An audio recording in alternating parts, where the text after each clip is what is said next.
What's up guys, it's me Jeremy. With the Season 5 jungle updates, Riot has introduced what I find to actually be an amazing build optimization for the jungle champions. And in reality, it's incredible game design. Let's get started.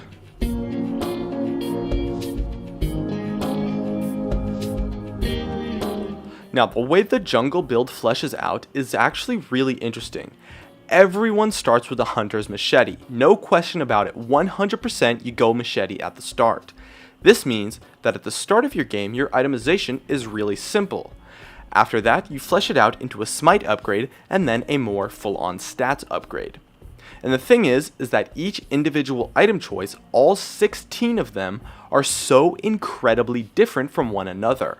The item diversity is just huge. You're given so many choices, meaning that potentially a huge amount of champions are much more viable. The build that you make can be so tailored to the playstyle that you have that it's going to end up working out quite well and defines an entire strategy for your playstyle within your item path. You can buy an item for farming, for counter jungling, for dueling, for ganking, and then on top of that you can upgrade it to fit the stats of a champion, be it AD, AP, tank, or auto attack focused.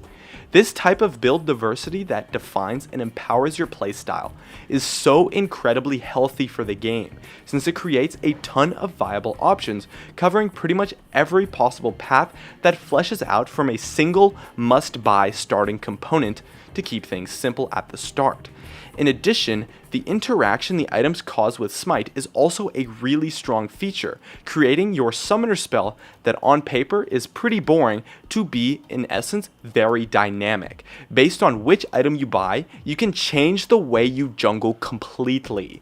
Going from a counter jungle heavy style to a ganking style is just so different in the jungle that it becomes a completely different game.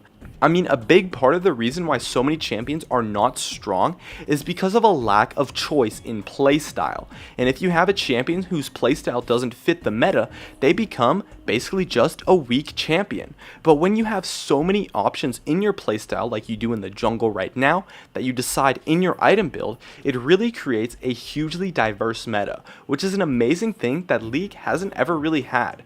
The older jungler items were a step in the right direction, but Riot has really turned it up a notch this season, and I'm really impressed with this design, and I'm really excited to see how things turn out once the few extremely overpowered kinks get worked out. Now, imagine this type of design on mid laners. You have 4 items that change your ignite, and then stat upgrades onto those 4 items as well. You could have items that change your ignite to be focused on 1v1ing, roaming, sieging, or creating picks, and then an additional upgrade that is of course cost efficient and quite strong to tailor your champion playstyle, such as for, AD, AP, stuff like that. The diversity in playstyle choices this would create for mid lane would be insane. The fact that your playstyle can be so heavily shaped by your item build, which you get to choose, coupled with a dynamic summoner spell, results in a ton of options and diversity for the lane. And as long as every choice is a valid one and isn't too weak or too overpowered, it's just flat out so good for the game. Imagine this applied to every other role as well. Riot has made an amazing couple of items in this new jungle, and for true diversity in the game, we need these kinds of choices for every single role.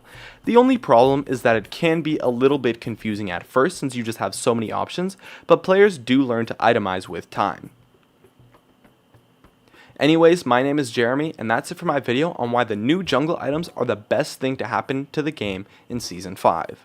Be sure to check me out over at twitch.tv/Jeremy_GamingCurios. Stay connected at facebook.com/GamingCurios. Tweet me at GamingCurios. Drop a like, share this video, and make sure to subscribe for some more awesome content in the future. And as always, thank you so much for watching, and I'll see you guys next time.